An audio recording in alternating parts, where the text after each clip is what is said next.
kita mengatakan bahwa manusia tanpa lingkungan itu nggak akan bisa hidup ya.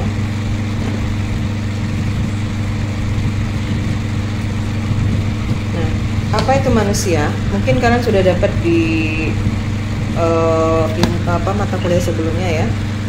Secara sosiologi itu adalah bahwa manusia itu adalah makhluk ciptaan Tuhan dengan segala fungsi dan potensinya yang tunduk kepada aturan hukum alam, mengalami kelahiran, pertumbuhan, perkembangan, mati dan seterusnya, serta berinteraksi dengan alam dan lingkungannya dalam sebuah hubungan yang timbal balik. Maka kita sebut dengan yang namanya ekosistem. Udah belajar ekosistem di ekologi? Sudah, Bu. Oke ya. Ekosistem ada lagi yang namanya hubungan timbal balik yang kita kenal dengan namanya simbiosis. Sudah pernah dengar bahasa simbiosis? SMA tuh udah dapat simbiosis, mutualisme, parasitisme, komensalisme. Sudah pernah dengar? Sudah. Maka interaksi yang sangat berhubungan timbal balik sering disebut dengan bahasa simbiosis ya. Nah, lingkungan itu sendiri itu merupakan suatu ekosistem di mana di dalamnya ada yang namanya komponen biotik dan abiotik yang sering kita sebut ya. Apa itu biotik dan abiotik? Mungkin sudah paham. Biotik itu apa? Ada yang tahu?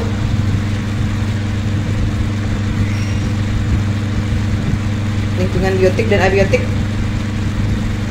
Ada yang sudah tahu apa itu biotik dan abiotik? Halo? Nggak ada yang tahu? Yang tahu silakan. Kalau biotik segala sesuatu yang bernyawa seperti tumbuhan, hewan, manusia, dan mikroorganisme.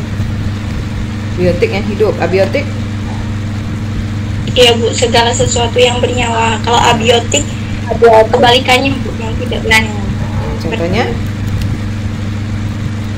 Udara, cahaya, udara, air ya, bebatuan. Nah, namun tanah. Namun di situ kita bisa melihat bahwa walaupun dia tidak hidup atau tidak tampak seperti udara, namun udara merupakan komponen yang sangat penting bagi lingkungan atmosfer itu, karena kalau kalian nggak ada O2 nggak akan bisa bernapas, maka tidak akan terjadi siklus kehidupan ya. Nah, jadi lingkungan itu adalah mediana ya, di mana makhluk hidup itu tinggal. Dia tinggal di sana, dia mencari penghidupannya di sana untuk bertahan hidup, kemudian dia memiliki karakter serta fungsi khas di mana akan terkait dengan timbal baliknya dengan keberadaan makhluk hidup yang menempatinya, terutama manusia yang memiliki peran yang lebih kompleks dan real. Artinya memang manusia memiliki peran utama di dalam lingkungan ya, karena dia yang mengelola, dia yang menjaga, dan dia yang menikmati.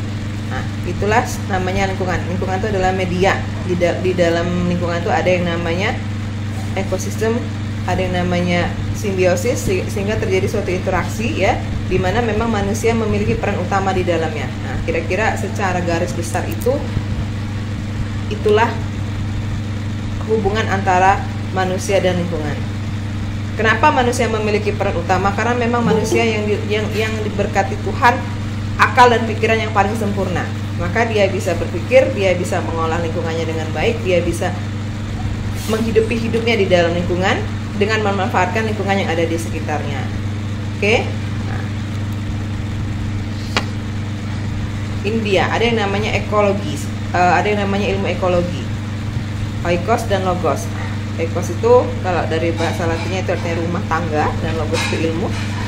Ini ekologi didapat semester kemarin atau semester ini ya? Halo? Kemarin, Bu. Oke, Ekologi umum. Ya, ekologi umum. Oke, jadi saya nggak terlalu berat untuk menyampaikannya lagi ya. Jadi ilmu yang pelajari hubungan timbal balik antara manusia dan lingkungan itu disebut dengan ekologi. Nah, ada ilmunya sendiri. Jadi kalian sudah belajar ekologi, maka sekarang kita belajar ilmu pengantar lingkungan. Ini masih cover ya, masih di depan ya. Ini tadi saya bilang bahwa di dalam satu ekosistem itu ada dua komponen, ada komponen biotik dan ada komponen abiotik.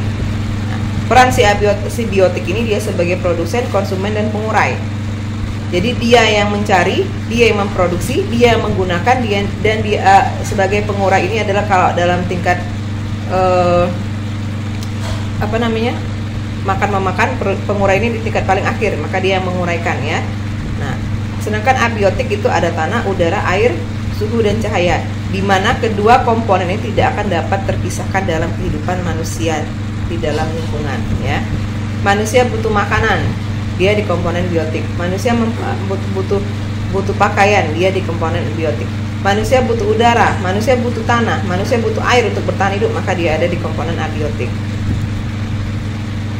Nah, faktor dalam konteks tadi rantai makanan, tadi saya bilang di dalam rantai makanan itu ada tingkat tertinggi, itu adalah pengurai, di mana tidak akan ada lagi yang memakannya, maka dia akan diurai dengan mikroorganisme.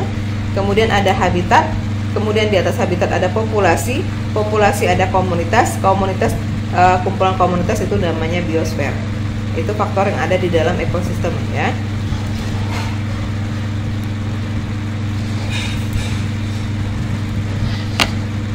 Manusia memiliki peran penting pada alam dan sangat-sangat berpengaruh. Tadi saya bilang kenapa manusia yang memiliki peran penting, karena memang manusia yang diciptakan Allah,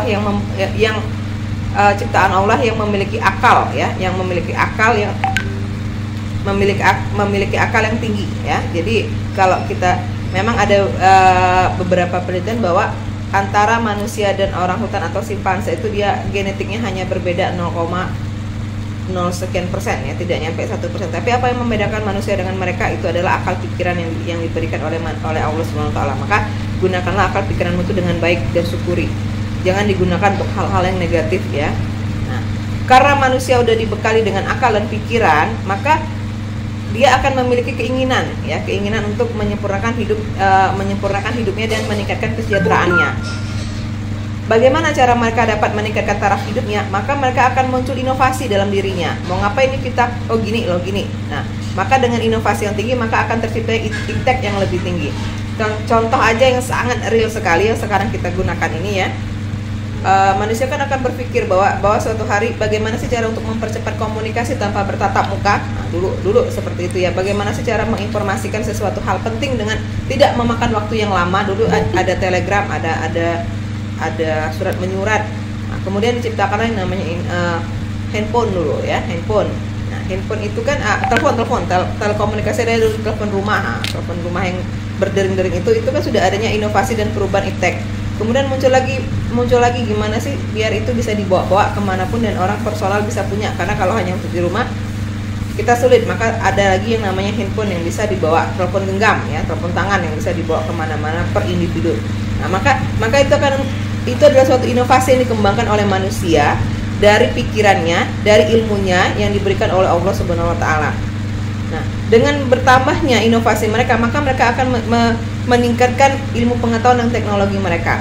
Kemudian apa efeknya lagi ketika iptek sudah semakin berkembang, inovasi sudah semakin banyak, maka terjadinya perubahan alam karena pengaruh iptek. Yang awalnya saya bilang tadi, kamu butuh motor, kamu butuh handphone, kamu butuh laptop, kamu butuh kertas yang banyak, maka apa yang akan terjadi? Maka akan adanya tingkat produksi yang tinggi. Nah, dari tingkat produksi yang tinggi ini akan berpengaruh baik terhadap alam, sumber daya alamnya maupun kesehatan lingkungannya.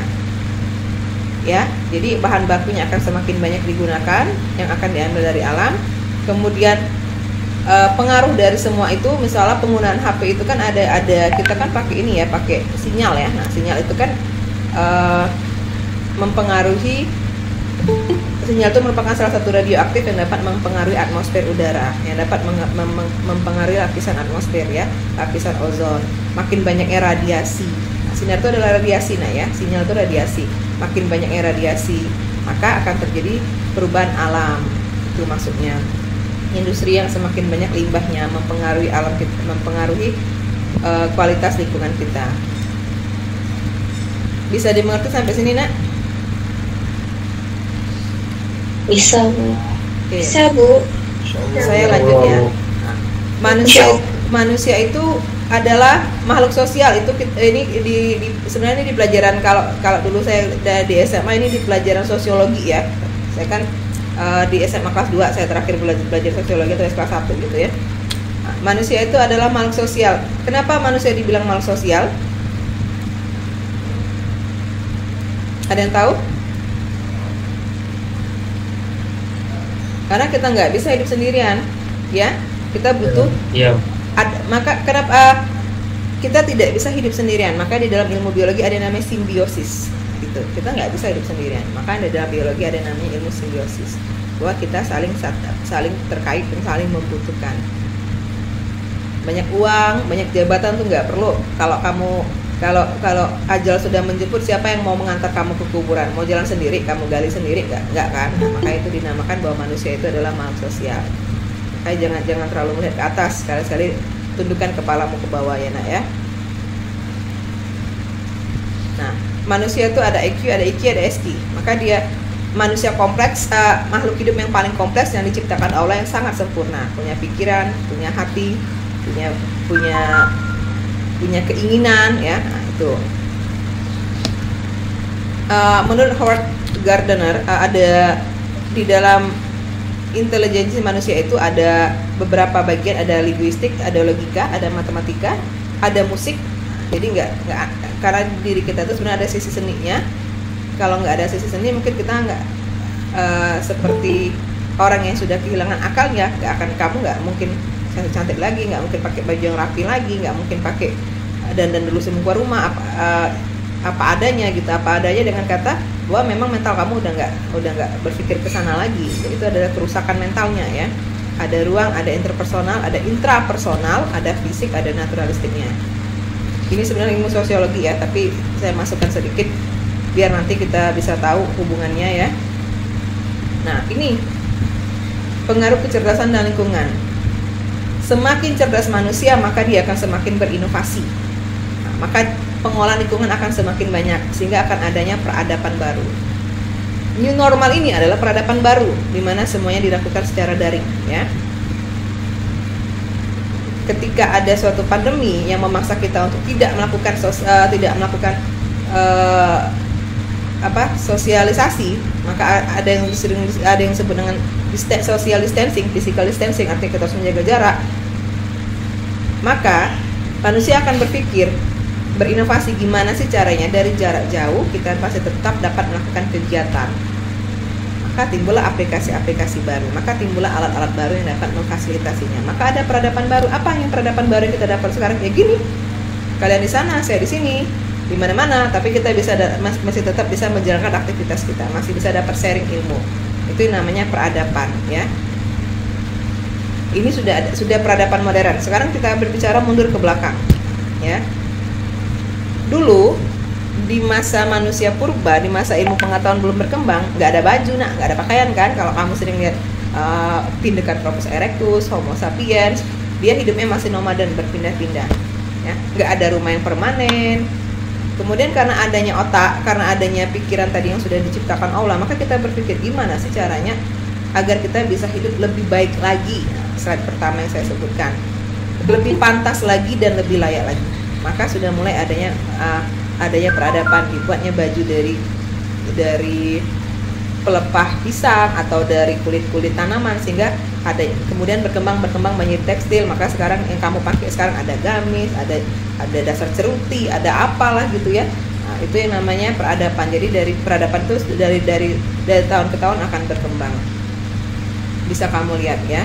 Dulu pakai kantong asoy, pakai kantong dari kain, sekarang udah ada tas, ada Hermes, ada dari kulit buaya, kulit biawak, kulit ikan maybe ya, jadi tas. Nah itu namanya peradaban. Semakin kesini peradaban itu akan semakin maju di dalam era globalisasi, menjadikan masyarakat yang modernisasi. Namun masyarakat modernisasi tidak boleh lepas dari kesadarannya terhadap lingkungan, karena kemodernisasian tidak disadari dengan kesadaran lingkungan inilah yang kita nikmati sekarang. Artinya tanpa kita sadari kualitas lingkungan kita sangat menurun, akhirnya berpengaruh pada kehidupan kita. Apa yang berpengaruh? Yang jelas kualitas kesehatan kita menurun karena kualitas lingkungan kita menurun. Kita rasakan sekarang ini kan, tidak ada kebebasan lagi. Jangan tidak ada kebebasan lagi. Jadi kalau saya berbicara tidak ada kebebasan lagi, nanti nggak bebas-bebas kita. Berkurangnya ya untuk sementara kebebasan kita untuk menikmati karunia Tuhan. Kamu nggak bisa rekreasi, nggak bisa jalan-jalan, nggak bisa kemana-mana, mengurangi semuanya. Namun yakinlah semua itu ada hikmahnya ya. Apa hikmahnya bagi lingkungan? Kalau kalian sering baca informasi lingkungan, bahwa pencemaran lingkungan itu tuh menurun drastis 80%. Artinya keberadaan aerosol di udara itu sangat turun. Aerosol itu adalah polutan, zat polutan kimia yang berada di udara. Contohnya misalnya seperti karbon dioksida ya, CO, NOx, SOx, itu pada saat kita melakukan konsep di rumah aja, nggak boleh kemana-mana ya, itu polusi udara kita menurun. Partikel meter kita PM 2,5 dan PM 10 kita sangat menurun, sehingga pengaruh polusi udara itu berkurang. Karena kenapa? Tidak adanya aktivitas manusia yang mensumbangsi pencemaran udara. Kendaraan menurun karena nggak ada yang keluar gitu ya. Jadi segala sesuatu itu ada hikmah. Mungkin Allah sekarang ingin mengistirahatkan kita. Sudah terlalu banyak sekali polusi yang kita buat gitu. Jadi kalau dengan posisi seperti ini mungkin minimal mengurangi sedikit pencemaran lingkungan. Nah, di dalam kehidupan sosial kita ada beberapa aspek yang bisa kita dapat. Learning to do, learning to live together, learning to be. Jadi kamu bisa belajar untuk melakukan sesuatu, menjadi sesuatu, dan melakukannya bersama-sama. Itu dalam pembentukan kehidupan manusia sosial. Kemudian ada proses perkembangan kebudayaan di dalam lingkungan dan lingkungan sosial kita. Di dalam proses pengembangan kebudayaan ini, yang tadi sudah saya jelaskan panjang, adanya kecerdasan, kemudian adanya pengaruh keingintahuan, kemudian adanya pengaruh lingkungan yang dapat menopang itu, dan terjadinya evolusi peradaban. Ya. Nah, ini ada beberapa ilmu tentang manusia dan lingkungan. Nanti kamu baca aja, nah ya, ada kosmogini, artinya manusia harus menyesuaikan diri dengan alam karena alam sendiri yang mengetahui. Karena yang paling mengetahuinya adalah manusia. Jadi kita harus benar-benar menyesuaikan diri dengan alam karena alam sendiri yang mengetahui paling baik, ya. Determinisme ini adalah perkembangan manusia yang sangat ditentukan oleh alam lingkungannya. Kemudian ada posibilisme. Alam bukan yang menentukan, melainkan faktor pengontrol peluang kemungkinan terjadinya kegiatan dan kebudayaan manusia. Jadi ada beberapa ilmu di sini yang membahas antara hubungan manusia dengan lingkungan. Namun kalau kita sekarang kita amati bahasa ini, bahwa kita tahu bahwa memang alam itu adalah faktor yang menentukan kehidupan manusia. Namun manusia harus mengontrolnya, ya. Tuh. Ada lagi optimisme teknologi, manusia adalah faktor dominan terhadap lingkungan. Kata-kata dominan itu ketuhanan, adanya ilmu ketuhanan yang mengatakan manusia dan alam semesta diciptakan oleh Tuhan. Manusia bukan penguasa alam, tapi hanya sekedar pembawa alamat di muka bumi. Kalau saya pribadi, saya cenderung pada memegang pada yang terakhir ini. Jadi manusia dan alam semesta itu diciptakan oleh Tuhan. Manusia bukan penguasa alam, karena segala sesuatu itu yang memegang kuasa itu adalah yang menciptakannya. Tetapi manusia itu diberikan amanat oleh Allah Subhanahu wa taala untuk menjaga muka bumi ini. Jadi kita diciptakan itu sudah dengan fasilitasnya. Jadi kalau saya bicara Sultan the Gang, kan sekarang lagi booming kan bahasa sultan kayak gitu kan. Jadi anak sultan itu dilahirkan sudah dengan membawa nama orang tuanya, sudah dengan membawa faktor keturunan kayanya, udah difasilitasi oleh orang tuanya semuanya, maka dia harus menjaganya. Nah, itulah kita dengan lingkungan, ya. Jadi Tuhan tuh sudah menciptakan kamu di muka bumi ini dengan bekal, ya, yang seharusnya nggak habis, ya. Kalau anak sultan tuh kan nggak habis 7 turunan kalau bahasa kalian kan. Nah, seharusnya nggak habis. Gimana itu bisa tidak habis?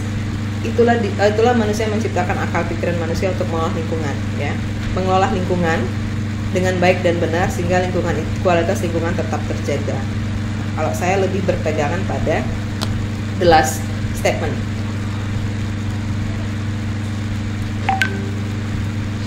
Tapi apapun pahamnya, manusia harus tetap melakukan perubahan, termasuk perubahan sosial, namun tidak melepaskan etika dan attitude, ya.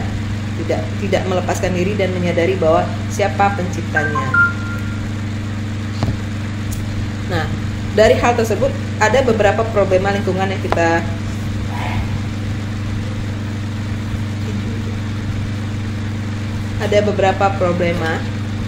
bentar ya. Oke ya. Problema lingkungan itu dibahas. Ada beberapa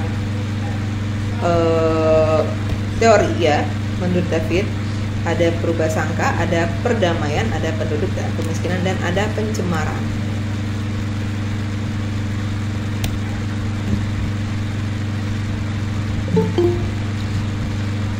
Kalau menurut project team penduduk ada 5, itu ada penduduk, produksi pertanian, sumber daya alam, produksi industri, dan polusi. Meningkatnya taraf hidup dalam manusia di dalam lingkungan sosial itu dapat dipengaruhi oleh beberapa hal. Nah ya, ini sekilas aja. Modernisasi human capital. Nah ini orang sosiologi, ini biasanya ya, sosiologi lingkungan. Modernisasi itu seperti yang saya sebutkan tadi, bahwa kualitas hidup manusia ditentukan oleh karakter mental, psikologi, dan sosial budaya sendiri. Sedangkan untuk teori human capital, lingkungan sosial tergantung dengan penguasaan iptek warga masyarakat di samping mental, psikologis, dan sosial budaya. Jadi sebenarnya kedua ini memiliki peran yang penting, sama pentingnya ya, bahwa memang manusia itu ditentukan oleh karakter psikologisnya, namun juga harus didukung dengan iptek. Ada lagi teori dependensi, keterbelakangan disebabkan pihak luar, oleh karena itu lingkungan sosial harus dilakukan atas dasar kemampuannya sendiri. Ada lagi determinan geografi, kondisi lingkungan geografis ditentukan oleh corak dan kualitas hidup ya manusia. Itu teori sosiologi kita. Jadi kesimpulannya dari materi ini, manusia dengan kecerdasan yang dimilikinya serta pengaruh lingkungan akan menyebabkan evolusi dalam pemikiran dan menyebabkan terjadinya perkembangan peradaban yang akan mendorong kemajuan ilmu pengetahuan dan teknologi. Namun, kemajuan iptek ini akan membawa berbagai dampak lingkungan dan manusia, sehingga manusia dan alam adalah suatu yang sudah terintegrasi dan tidak bisa dipisahkan. Oke, ini kesimpulan dari materi saya. Sebelum saya masuk ke next materi yang akan membahas masalah lingkungan lebih jauh. Ada yang tanya lagi, Nak? Sampai di sini? Ada yang mau bertanya?